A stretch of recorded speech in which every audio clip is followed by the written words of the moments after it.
আমার সংসার চ্যানেলে সকলকে স্বাগত জানিয়ে আজ একটি নতুন ভিডিও শুরু করলাম। দেখতে দেখতে আবারও 2026 সালের স্নানযাত্রা পুজো চলে এলো। তো আজকে মহাপ্রভু জগন্নাথ দেবের স্নানযাত্রা তারই কিছু ভিডিও, তারই কিছু অংশ তোমাদের সাথে শেয়ার করছি। তো প্রথমে পঞ্চামৃত স্নান করিয়ে নেব ঠাকুরকে। একটু গঙ্গা জলের মধ্যে ঘি, মধু সমস্ত দিয়ে, সব উপকরণগুলো দিয়ে, জলশঙ্খ দিয়ে ঠাকুরকে স্নান করাচ্ছি।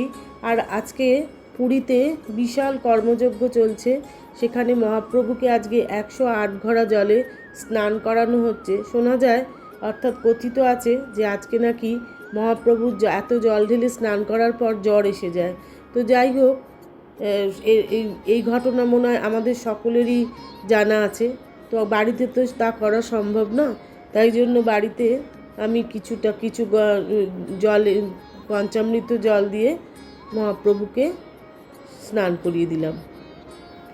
তো তোমাদের সঙ্গে যে কথাগুলো বলার, সেটা প্রথমে আগে বলে নিই যে আমি বেশ কিছুদিন যাবৎ ভিডিও দিতে পারিনি বলে আমার শারীরিক অসুস্থতা বা অন্য কোনো রকম প্রবলেম থাকার জন্য। তো তার জন্য তোমাদের কাছে ক্ষমা প্রার্থনা চাইছি। তোমরা আমাকে মাফ করে দিও, আমি ভিডিও নিয়মিত দিতে পারিনি। তো যাই হোক, ঠাকুরকে মুছিয়ে নিয়ে এবার একটা সুন্দর একটা আসন পেতে মহাপ্রভুকে বসিয়ে দিলাম। ঠাকুরঘরের সকালবেলা ঠাকুরঘরে এলে সব কিছু ভুলে যাই, কোনো কিছু সময় আমার জ্ঞান থাকে না, সময়ের জ্ঞান থাকে না।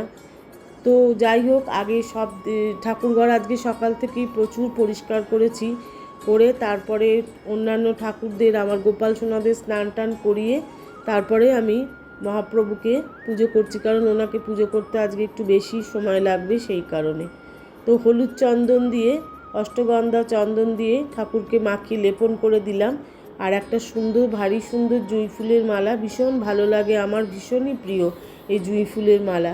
সেই জন্য কোনো অনুষ্ঠানে এই টাইমে আমি জুঁই ফুলের মালাই দিতে বেশি পছন্দ করি, অবশ্যই যদি বাজারে পাওয়া যায়।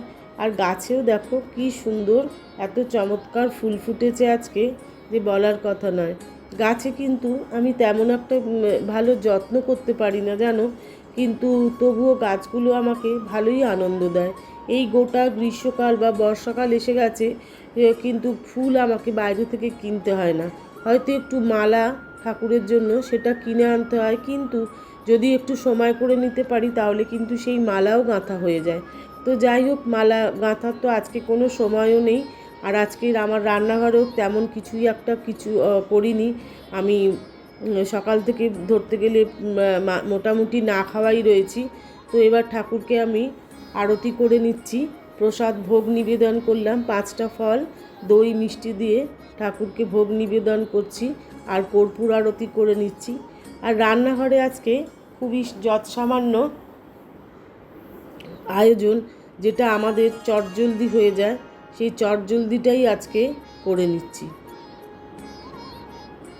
আরতি সেরে তারপরে আমি রান্নাঘরে যাব, তারপরে বাকি কাজগুলো করছি, তোমাদের দেখাচ্ছি। তোমরা শেষ অবধি দেখো। আর ভিডিওটা ভালো লাগলে অবশ্যই একটা লাইক দিও, আর কমেন্ট করতে কিন্তু ভুলো না। আর যদি খুব ভালো লাগে তাহলে আমার গোপাল সোনাদের একটু শেয়ার করে দিও। গোপাল সোনাদের ঘর, এটা ঠাকুর ঘরটা গোপাল সোনাদেরই ঘর। ওদের সাজ পোশাক কীরকম হয়েছে যদি তোমাদের ভালো লাগে তাহলে তোমরা আত্মীয় স্বজন, বন্ধু বান্ধবদের একটু শেয়ার করে দিও, তারাও দেখতে পাবে আমার গোপাল সোনাদের। তো রান্নাঘরে আজকে খুবই শর্টকাটে কাজ সারা। তো একটু লাল শাক বাড়িতেই ছিল, একটু ভেজে নিয়েছিলাম, আর একটু পোস্ত ছড়িয়ে একটু লাল শাক ভেজে নিলাম। আর একটু ভাজাভুজি না করলেই নয়, একটু আলু ভাজা, একটু পটল ভাজা এই করে রেখেছি। আর একটুখানি খিচুড়ি আজকে করব।